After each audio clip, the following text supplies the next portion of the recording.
በዚህ ቻናል ላይ እጅግ በጣም ጠቃሚና ዘርፈ ብዙ የጤና መረጃን ወደ እናንተ ወደ ተመልካቾቼ እያደረስኩኝ ይገኛለሁ። ሀሳብ አስተያየታችሁ አይለኝ፣ ጥያቄያችሁን ደግሞ ከታች በኮመንት ላይ አስፍሩልኝ። በርካታ የጤና መረጃዎችን የማቀርብላችሁ ይሆናል። እንግዲህ ክብራትና ክብራን ተመልካቾቼ በዚህ የጤና መረጃችን ላይ የምንመለከተው የወይራ ዘይት ለፀጉራችሁ ያለውን አስደናቂ ጠቀሜታ በዝርዝር እነግራችኋለሁ። በተጨማሪም የወይራ ዘይት ለፀጉር እንክብካቤን እንዴት መጠቀም እንደምትችሉና የትኞቹ ሰዎች ደግሞ የወይራ ዘይትን መጠቀም እንዳለባቸው፣ በተጨማሪም የትኛውን የወይራ ዘይት መጠቀም አለባችሁ የሚለውን በአጭሩ የምነግራችሁ ይሆናል። እስከ ፍጻሜው ድረስ አብራችሁን ቆዩ። ሁላችሁም ይህን ቪዲዮ ላይክ እና ሼር በማድረግ ለሌሎችም አስተምሩ፣ አሳውቁ ስል በአክብሮት ተጠይቃችኋለሁኝ። እስከ ፍጻሜው አብረን እንቆይ። የወይራ ዘይት ወይንም ደግሞ ኦሊቭ ኦይል ለፀጉራችሁ እጅግ በጣም በርካታ ጠቀሜታዎች አሉት። እንደ ኮንዲሽነር ሰዎች ለብዙ ሺህ ዓመታት የወይራ ዘይትን ለፀጉር እንክብካቤ ሲጠቀሙ ቆይተዋል። ይህም ለፀጉር አንጸባራቂነት፣ ለፀጉር ልስላሴ እናም ለፀጉር ጥንካሬን ይጨምራል በማለት ነው። የወይራ ዘይት ዋና ኬሚካላዊ ንጥረ ነገሮች ኦሌይክ አሲድ፣ ፓልሚቲክ አሲድ እና ስኳሊን ናቸው። እነዚህ ሁሉ ስሜታዊ ናቸው። ይህም ማለት ለስላሳ ባህሪያት አላቸው።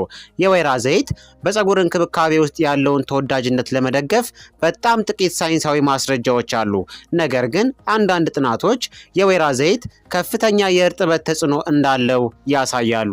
የወይራ ዘይት የፀጉራችሁ ዘንግ ውስጥ ዘልቆ በመግባትና እርጥበትን በመጠበቅ ልስላሴን ይጨምራል እናም ፀጉርን ያጠናክራል። የወይራ ዘይትን ለመጠቀም አዲስ ከሆናችሁ አጠቃቀሙ ማወቅ መቻል ይጠበቅባችኋል። ስለዚህ አጠቃቀሙን በሚገባ አውቃችሁ መተግበር አለባችሁ።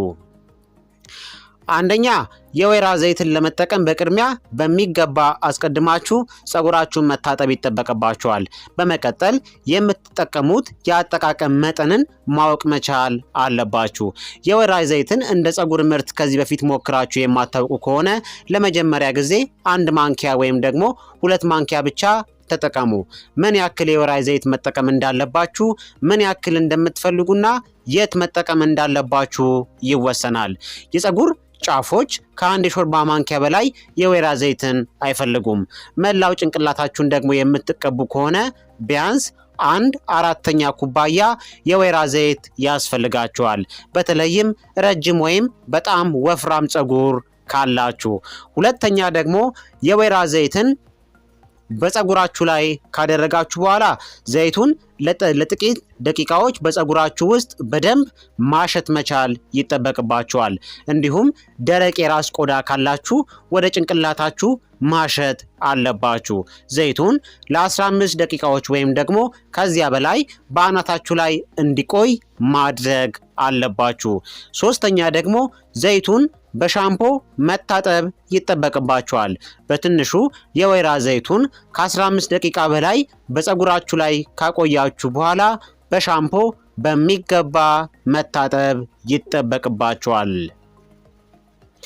በፀጉራችሁ ላይ ዘላቂና ውጤታማ ለውጥ ለማግኘት በሳምንት 1 ጊዜ ወይም 2 ጊዜ ለመጠቀም ሞክሩ። የወይራ ዘይት መጠቀም ያለባቸው ሰዎች የትኞቹ ሰዎች ናቸው የሚለውን ደግሞ አሁን ልንገራችሁ። በአጠቃላይ የወይራ ዘይትን መጠቀም ለእያንዳንዱ ፀጉር አይነትና ሻካራነት ትክክል ላይሆን ይችላል። ምክንያቱም አንዳንድ የፀጉር አይነቶች ዘይት ከሌሎች ይልቅ ረዘም ላለ ጊዜ ይይዛሉ። ሰውነታችሁ በተፈጥሮ ከፀጉር ከረጢቶች ጋር በተያያዘ እጢዎች በኩል ዘይትን በራሱ ያመርታል። እናም ይህ ዘይት ከተጠቀጠቀ ወይም ከተጠቀለለ ፀጉር ይልቅ ወደ ቀጭንና ቀጥ ያለ ፀጉር በፍጥነት ይጓዛል። የወይራ ዘይት የሚመከረው ወፍራም ፀጉር ላላቸው ሴቶች ነው። የወይራ ዘይት ለደረቀ ወፍራም ፀጉር በጣም ጠቃሚ ነው። ፀጉራችሁን እርጥበት እንዲኖረው እናም ጠንካራ ለማድረግ ይረዳል። የወይራ ዘይትን ከተጠቀማችሁ በኋላ በድጋሚ ለመጠቀም ሁልጊዜ ከመጀመሪያው አጠቃቀም በኋላ ቢያንስ ለ72 ሰዓታት መጠበቅ መቻል ይጠበቅባችኋል። ያ ማለት የወይራ ዘይትን የምትጠቀሙት በየ3 ቀን ልዩነት መሆን አለበት። የወይራ ዘይት የተሰበረውን ወይም የተቃጠለውን ፀጉርን ጫፍ ለማለስለስ ይረዳል። የወይራ ዘይት የራስ ቅማልን ለማስወገድም ይረዳል። ነገር ግን ከሌሎች ዘይት ወይም ደግሞ ኮንዲሽነር ህክምናዎች የበለጠ ውጤታማ አይደለም። የራስ ቅማል ወይም ደግሞ አንዳንድ የፎረፎር ችግር ካለባችሁ በሌላ ሜተድ ማስወገድ ትችላላችሁ። ስለዚህ የወይራ ዘይትን ደግሞ የትኛውን የወይራ ዘይት ልጠቀም ብላችሁ የምታስቡ ከሆነ በገበያ ላይ እጅግ በጣም በርካታ የወይራ ዘይት ምርቶች አሉ። ትክክለኛውን የወይራ ዘይት ለመለየት በምርቱ ላይ ያለውን ወይም ደግሞ የተለጠፈውን ማንበብ መቻል ይጠበቅባችኋል። ትክክለኛውና ተመራጭ የወይራ ዘይት ኤክስትራ ቨርጂን ኦሊቭ ኦይልን ብትጠቀሙ ይመረጣል።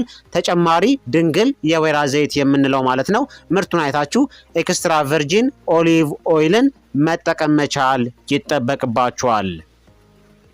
ስለዚህ ክቡራትና ክቡራን ተመልካቾቼ የዛሬው አጭር የጤና መረጃ ይህንን ይመስል ነበር።